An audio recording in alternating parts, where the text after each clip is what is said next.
Deməli bu ucdakı da SP3 olmalıdır. Prosto mən bunu SP2 yazmışam. Niyə? Yəqin ki səhvlik olubdu. Olur SP3. İndi baxası olsaq, deməli bu SP3'dür. 1 SP3, 2 SP3, 3 SP3, 4 SP3. 4 dəfə 4 yenə 16 eləyir. Neylon. Neylonda buradakı 4 karbon, buradakı 6 karbon SP3'dür. 10 dənə də 4'ə vururam 40. O zaman belə olacaq. Məncə Z bərabərdir 2,5 x üstəgələ bərabərdir 2,5 y tərzində olar. B variantı. Sonra 79 da bunun eynisidir. Məncə yazmaq olar. 94. Deyir ki, polimerdir selluloza makromolekulunda hidrogen atomlarının sayı. 94 tipli nə əcəb yazmışam bura, amma bu məncə gəlib düşməz. Amma yenə də baxa bilərik. Sellulozanın formulu olacaqdır. Sellulozanın formulu C5, daha doğrusu C6, H10, O5 şəklində göstərilir. Təbii ki, burada eyni şəklində yazılır. Bizə deyir makromolekulunda hidrogen atomlarının sayı 10'dur. O zaman polimerləşmə dərəcəsi də 10'dur. Gətirib yerinə qoyanda 10'a vuranda 12 tam 10'da 5 etmiş olacaq. Bizdə burada deyir hansı maddə ola bilər. Hansı ki maddənin içərisində olan hidrogenlərin sayı etməlidir bu qiymət. 12,5. Deməli biz burada lafzanda 10 dənə hidrogen var. Hər nədirsə X birləşməsi bundakı hidrogen sayını da sellulozaya uyğun gətirəndə sellulozanınkindən belə deyək də polimerləşmə dərəcəsi 1,25 dəfə çox olsa hidrogen sayı bərabər ola bilər. Biz də bilirik ki az hidrogeni olanı çoxa gətirmək üçün nəyəsə vurmaq lazımdır. Və buradan da biz baxacağıq ki bir lafzan olmalıdır. Bir də polimetil metaakrilat. Lafzanda da 8 hidrogen atomu var. Diqqətlə baxsaq, baxın 2, bir dənə burada, bir burada, bir burada, bir burada 4, 2 burada, 2 burada 4, 8 dənə polimetil metaakrilatda, yəni üzvü şüşədə isə yenə 8 hidrogen var. Diqqətlə baxsaq 3, 5, 3 də burada 8 dənə. Deməli onda cavab olur 1, 4. Sonra gələk 95'ə. 95 nömrəli sual da qəbul imtahanında istifadə edilə biləcək tiplərdəndir. Deyir dehidrogenləşmə reaksiyasının praktiki çıxımı 50%dirsə, 100 mol bu maddədən neçə qram Y polimeri almaq olar? İkinci C3H8'in baxmalıyam 1 molundan 1 mol alınırsa 100 molundan 100 mol X alınacaq. Amma 50% çıxımla dediyi üçün deməli mən bunu 100 yox 50 mol alacağım. 50 mol olur. Mən görürəm ki 50 mol maddəmdən 50 mol Y alınır. Amma Y-in emerini hesablayası olsam bundan bir hidrogen çıxanda CH6 qalır. Bu da səhv eləmirəmsə 36 üstə gələk 6 bərabər 42. Deməli 50 molundan 50 vuraq 42 alıramsa mən bu 50 vuraq 42'ni 50 vuraq 42'ni 100% alıram. Amma bu mənə 80% dediyi üçün X-dir. Burada baxanda 40 vuraq 42 o da 8680 edəcəkdir bu şəkildə hesablanır. Sonra gələk 84'ə. Deyir iri molekullu birləşmələr üçün ümumi olan nədir? Burada polimerləşmə reaksiyası ilə alınır, polkondensləşmə ilə alınır, sintetik maddələrdir, kalçuklara aiddir. Deməli burada gördüyümüz bütün maddələr polimerləşmə reaksiyasından alınır, düzdür. Polkondensləşmə ilə alınır, səhvdir. Sintetik maddələrdir, kalçuklara aiddir. Bu üzvü şüşədir. Üzvü şüşə kalçuk deyil. Vəbşi buradakılar da kalçuk deyil. Polimerlərdir, sintetik maddələrdir. Ona görə 1 ilə 3 olmuş olacaq. Sonra buradakılar da eyni tip suallardandır. Makromolekulunda hidrogen atomlarının sayı bərabərdir. Polimerləşmə dərəcəsi 1500'dür. Polietilen deyirsə C2H4'dür. Burada 4 hidrogen var. 1500'ə vurduqda nə qədər eləyər? 3000, 6000 eləyəcəkdir. Bunda da 6000 hidrogen atomu olduğunu nəzərə alsam, butadiyen necə yazılacaq? C4H6 6000-dirsə, bunda polimerləşmə dərəcəsi 1000 imiş ki, deməli 6 vuranda 6000 edib 62. Polistrol. Polistrol deyəndə bunu nəzərdə tuturur. Benzol halqasının başında bu şəkildə bu ikilər yazılır. Bax, bu şəkildə olur. Bizə deyir ki, elementar halqasında hidrogen atomlarının sayı. Polistrolun elementar halqasında karbonların, bax, burada olanlarda cəmi 5 dənə hidrogen, 6-8 dənə hidrogen var. Sonra hansında da 8 hidrogen atomu ola bilər, onu axtarıram. Butadiyen. Butadiyende deməli C4H6'dır. Butadiyen çıxıram. Poliizopren deyəndə C5'dir. H8 olacaq. 3'ü götürürəm. Polixlorpiren olsa bunu da götürmürəm. Yalnız 3 C variantı.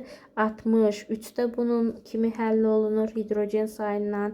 Sonra selüloza molekulunda hidroksil qruplarının sayı 12.000'dir. Polimerləşmə dərəcəsini müəyyən edin. Selülozanın 1 molunda 3 dənə hidroksil qrupu varsa, o zaman 12.000'i 3'ə bölərəm ki, görün burada neçədə nəymiş ki, polimerləşmə dərəcəsi.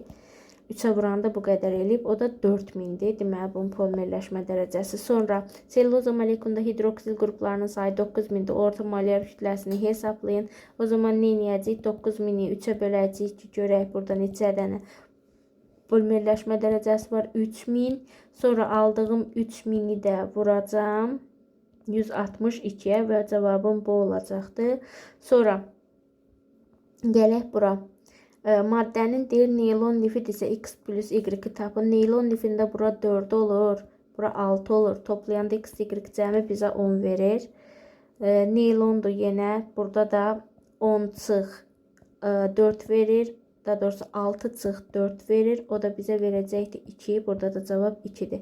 Sonra lafzan molekulunda sp2 hibrit halında olan orbitalların sayı artıq əzbərlədik. sp2 halında olanlar treftal turşusunun içində benzolda olan 6 karbon, bir də bu yanlardakı karbonlar.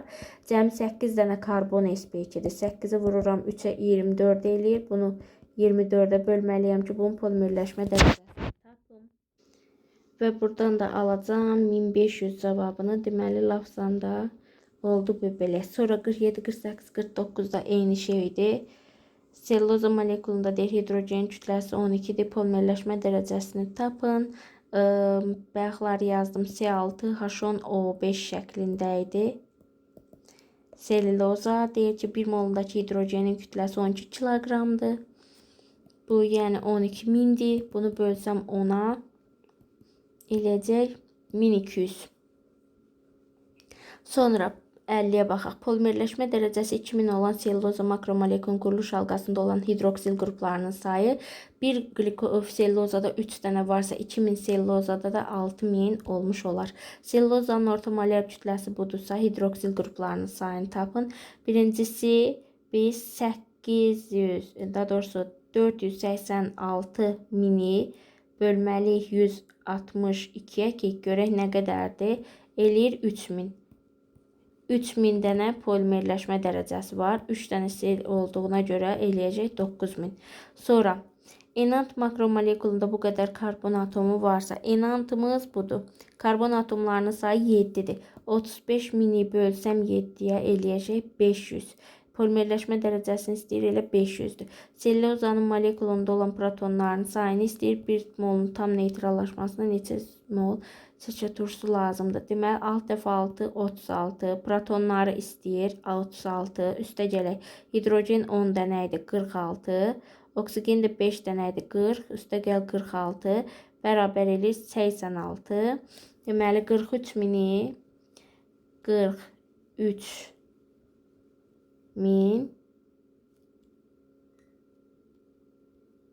bölünsün 86. Bu bizə verəcək 500.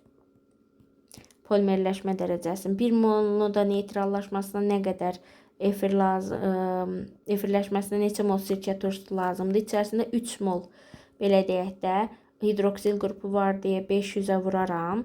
Bu zaman eləyər 1500 dənə hidroksil qrupu. 1500 hidroksillə də 1500 dənə nə lazım olmuş olar? Sirkə turşusu. 54 də bunun eynisidir. 55-ə baxaq. Deyir karbon lifi, kapron lifidir. Molekulda azot atomlarının sayı. Kaprona baxsaq. Kapronda neçə dənə azot var? 1 dənə. Deməli, polimerləşmə dərəcəsi 2000-dir. Makromolekulda karbon atomlarının sayını istəyir 6 dənədir. 2006-ya vurduqda 1200, 12000 etmiş olacaqdır. 56 da eynən bu tipdədir. Sonra 40-dır, 41-dir. Bunlar da düşəcək tip suallardandır. Məsələn, metanı belə deyək də parçalayanda buradan alınacaq eten. Eteni oksidləşdirəndə CH4 alınacaq etilen glikol. Etilen glikolu treftal turşusundan reaksiya aparanda Z lafsan lifidir. Lafsan haqqında deyir. Poliefir lifidir, düzdür. Əsas zəncirində müxtəlif atomlardan ibarətdir. Polimerləşmə reaksiyası nəticəsində alınır. Xeyr, quruluş halqasında 10 karbon atomu sp2 hibrit halındadır. 10 dənəsi yox, 8 dənəsidir. Cavab burada olacaq 1 və 2. Eynən 41 də bunun eynisindəndir. Gələk 27-yə. Deyir butadiyen 1,3 və strol 2-nin 1 nisbətində qarışdırılır.